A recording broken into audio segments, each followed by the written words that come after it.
Mr. Rush.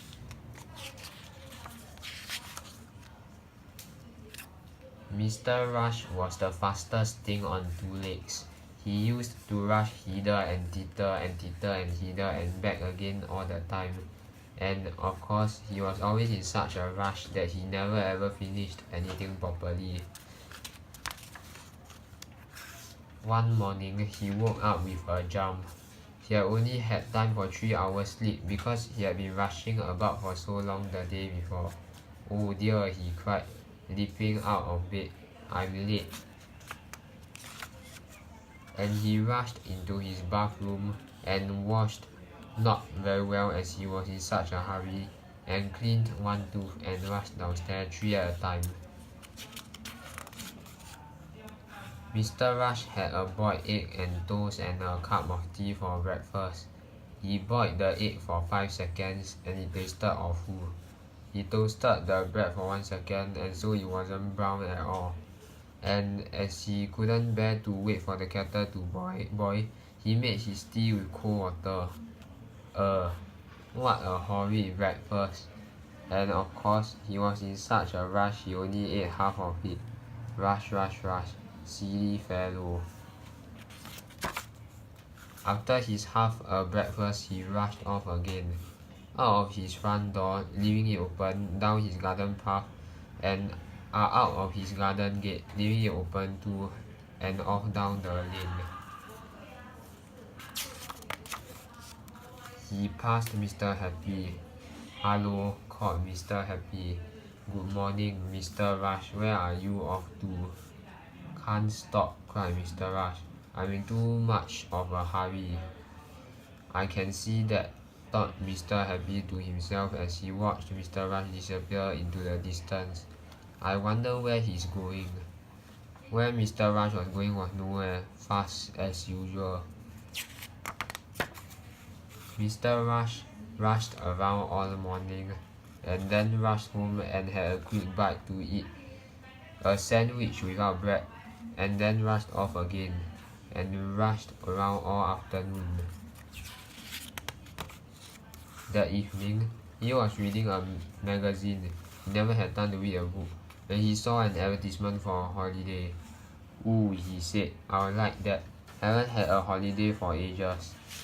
But then his face fell. "I can't go on holiday," he thought, "because I don't have any money." And then he thought again, and his face rose. "I know," he thought, "I'll get a job." And so, the following morning, he rushed off and got a job with a farmer, milking cows.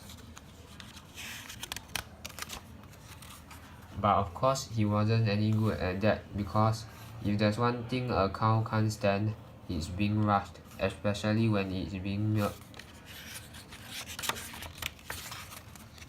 So Mr. Rush rushed off and got himself another job, driving a bus. But of course he wasn't any good at that because he was always in such a rush.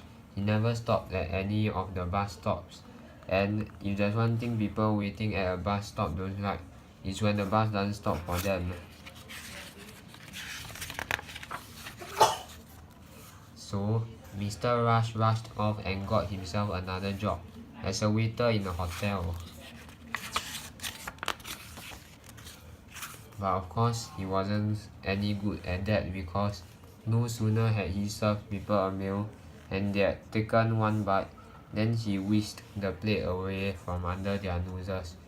And if there's one thing hungry people can't stand, it's having food whisked away from them. Poor Mr. Rush. No job, no money. "Oh dear," he sighed to himself. "I'm never going to be able to go on holiday."